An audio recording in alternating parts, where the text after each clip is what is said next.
Not yet Mill dislikes me. But I now understand why. Fiancé and I have been together about 2 years now.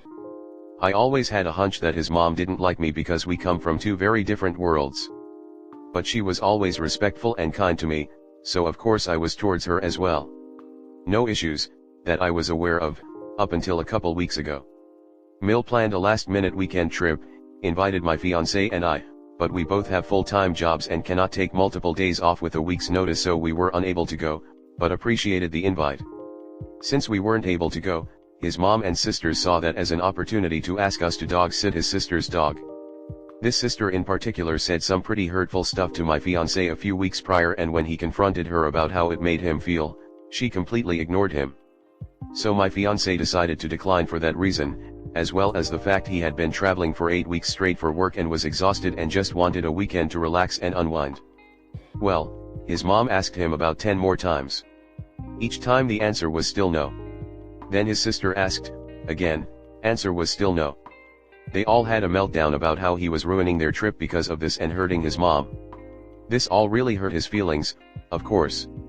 I told him that the dog is not his responsibility and that there are plenty of other options for the dog. He's just the free one. So the day before the trip, they ask again. Fiancé is irate at this point. He starts to send them all a group text and asks me what I think about it. It was pretty mean. I told him I wouldn't word it like that and typed out what I thought was a stern, but respectful message. Just listing out the reasons of why we cannot watch the dog, and ended with, "This is not up for discussion. Please respect our decision." Let him read it and decide if he wanted to send it. He added in a couple things and decided to send it. Immediately, my fiancé's phone blew up with calls from his mom and sisters saying he was extremely disrespectful, calling him childish, guilt-tripping him about how much his parents have done for him, raised him, etc. He started breaking down. There was some other personal issues he had going on at this time as well, and was just completely overwhelmed, so I felt awful. Not sure why, but I figured maybe if I told them I was the one who worded it, that it would be taken differently. Well, it wasn't. Called his mom and told her. She didn't say much to me, which is fine. Apologized for the text coming off disrespectful, as that wasn't our intention at all. I should have just kept that hidden from them, I guess. He calls his mom the next day and had it on speaker. She starts rambling about how she's never been so disrespected by anyone in her entire life the way that I did, how I'm alienating him from his family and taking her baby away, and how I inserted myself into a family issue, non-intentionally. I have not once ever told him he could not see/speak to his family. We pretty much see his family on a weekly basis when he's not traveling for work. He sees them even more to help out when I'm at work. We see my family maybe once a month. If that. I was irate but didn't say anything.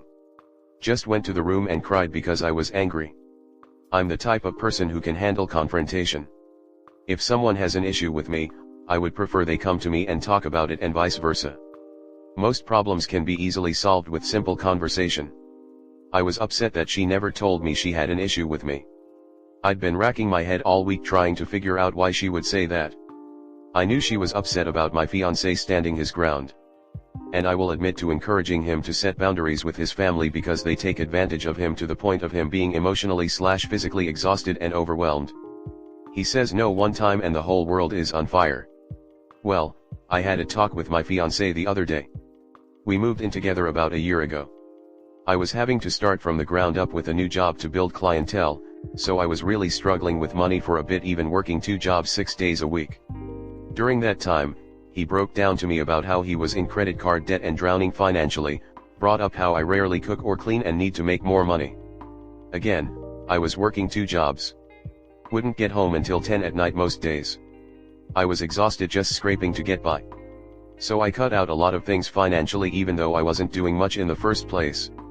Started skipping meals to save money, stopped getting my hair done, which was like an every 4 to 6 month deal, stopped buying makeup and skincare completely, basically only spending money on some food, gas, and food for the dog and cat. Got a much better job about 6 months ago, and so we've been in a much better place financially. Well, he talked to his mom about all of this. Before talking to me about it, so I had no idea he was drowning in debt and overwhelmed. Mind you, failing to bring up the fact that I was working 2 jobs, 6 days a week, 12 hours a day. Never seeing friends or family to save gas money. So of course I'm sure his mom thinks I'm over here freeloading off of him. I told my boyfriend this and how it was unfair to me because I wasn't aware, because he was upset and not seeing all of the effort I was putting in, and because now his mom has a negative opinion of me based on that, and how our relationship issues should stay between us because the situation is the exact reason why. I was so upset. Still am. I can't be mad at her for saying those things about me after he talked to her about all of this. I'd probably think the same way. I'm not sure how I'm supposed to clean up this mess of a situation. So for right now, I'm keeping my distance from his family. My grandpa is currently in hospice, so that is my main concern at the moment. I'm open to any and all advice because I'm very stuck at the moment. Comment. He sounds like a demanding shit, really. Wanted cleaning and cooking and more money when you were already working 2 jobs. Hiding huge debt from you. And discussing all of this with his mommy. You don't have a mill problem. You have a husband problem. Hold up, he chose to move in with you knowing he was in a bad financial situation and hiding that from you. He could have easily ruined your life. That's a huge red flag on him. You don't need to worry what his mom thinks of you. At the end of the day it doesn't matter. Plus she's a garbage person, so her opinion holds no weight. Your fiancé may want to consider therapy. He learned a lot of unhealthy habits around his family, and it isn't your responsibility to teach him everything. Yes, you support him and help some, but the bulk of it should come from elsewhere. I think keeping your distance is an excellent idea, and hopefully fiancé will do the same. His phone isn't capable of blocking her number? She may try, but he is ultimately the one who enables her to continue harassing him. He needs to take responsibility of his hand in creating and/or allowing this abuse to continue. Switching from a totally helpless victim of the circumstance to someone who acknowledges what they did to contribute to the situation is a huge empowering move. It's scary at first, but overall it is a needed step to becoming a mature, wise adult. You don't clean up anything, it's not your mess. This is where your BF levels up his independent adulting, or he doesn't and fails. It sounds like your personal experience with controlling mom/parents is causing you to over-sympathize to the point of interfering with his growth and journey to freedom from control. Your best move here is to take a giant step back and drop the rope with his family. Refer your BF to some tools and resources and encourage him to start his own journey out of the fog, fear, obligation, and guilt. There are some great references in the sidebar of this sub. The Raised by Narcissists sub could also be of interest to your BF. He might want to consider individual counseling addressing toxic and emotionally manipulative family relationships. Good luck to you both. Your fiancé would probably benefit from some therapy to learn how to cope with his family. My suggestion is that he use this to turn down other requests to help or even socialize. Bring it up every time, with fiancé making it clear it was his decision not to watch the dog. Something like this. Why should I help you with anything when you make unreasonable demands and harass me? You behaved appallingly about the dog, and your over-the-top behavior makes it seem you don't value anything I do. So, it's best if you handle it yourself. Let's be real here. What she's saying underneath all of that is, would he be talking about boundaries if you weren't behind the scenes backing him up? Probably not. So you're not literally talking through him, you're empowering him to stand up for himself, and she doesn't want that. She's wording it like an insult to strip his power from him. She's trying to tell him that he has no personal power, that if it isn't her bossing him around, it's you. It's sad to see a parent actively try to make their child feel powerless. Next story 2. What storm is heading my way? My husband and I are expecting our first baby. I posted on here quite a few times regarding Mill's antics with baby shower, our strained relationship, and her lack of support throughout pregnancy. If you haven't read them, Mill has been pretty self-centered and unsupportive throughout my entire pregnancy. DH told her multiple times, he wanted her to check on me and growing baby. Each time she gave excuses as to why she hadn't/wouldn't. She won't reach out without prompting. However, she is quick to get upset about feeling left out. A week before the baby shower she began insisting that she help and be a part of the planning, even though everything was already done, so that she could seem involved. So now, our sweet little baby is due in just a few short weeks. As you can imagine, I am in full baby mode.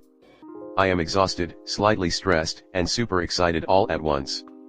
I haven't heard from my Mill at all since before the baby shower, which was almost a month ago. The other day, I received a message from her, telling me to call her if I need something and also to tell her the name of the hospital my baby will be born at.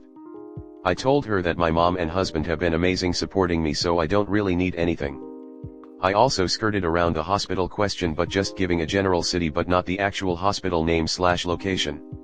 I guess I pissed her off because she didn't reply. I was trying the gray rock thing that's been suggested to me on here. Now, DH and I have made it a point to keep details like that super private.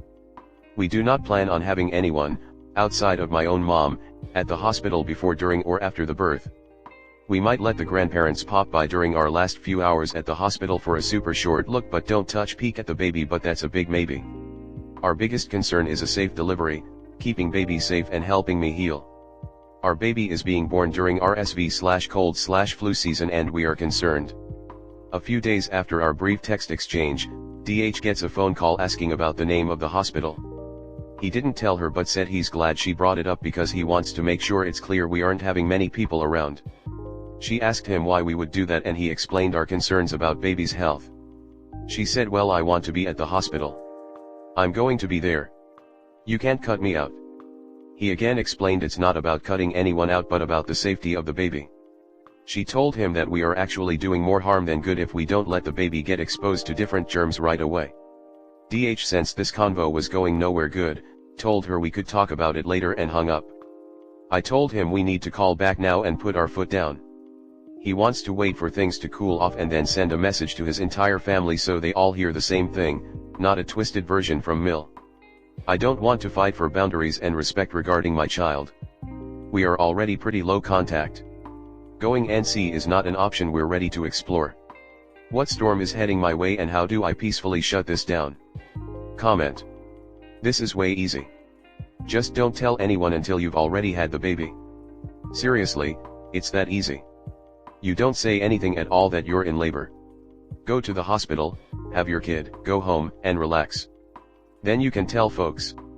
Group family text under the umbrella of you making sure everyone is on the same page with what your wishes are for the first few months. Don't hold back. RSV is scary and the last thing you need is a no-OT-all Mill trying to teach you a lesson using the health of your newborn. Group family text under the umbrella of you making sure everyone is on the same page with what your wishes are for the first few months. Don't hold back. RSV is scary and the last thing you need is a no-OT-all Mill trying to teach you a lesson using the health of your newborn. A massive storm is heading your way. I agree with your DH that a group message is a good idea, but I disagree with waiting. She won't calm down and may already be smearing you to others. The message should be sent sooner than later. You're not being cut out, you are not a victim here. You seem to be under the impression that we are doing something to you by not having you attend. In fact, what we're actually doing is for us and our baby, in that we are setting appropriate boundaries regards access to our newborn throughout cold/flu/RSV season. We will contact you once we have been settled at home a while and are more adjusted to our new routines. Hold strong, you've got this. Peacefully doesn't sound possible because Mill has already made it clear that rules do not apply to her. Don't tack to her, leave her to your DH, you've got enough on your plate and simply do not need the stress. Don't call back and put your foot down because your foot is already down. You aren't letting Mill into the hospital when baby is born because you aren't letting anyone but DH and your mother in. Mill can whine, wail, and stamp her feet but she still ain't getting in. Make sure that you discuss the situation with your L&D team to let them know your wishes in this matter. I do suggest that you guys notify everyone on both sides of the family about how you're going to handle visitors. You don't need to mention Mill at all, just this is what we are going to do and here's when we'll be open to having visitors. Send Mill the exact same message as everyone else and let DH handle her. Wishing you the best.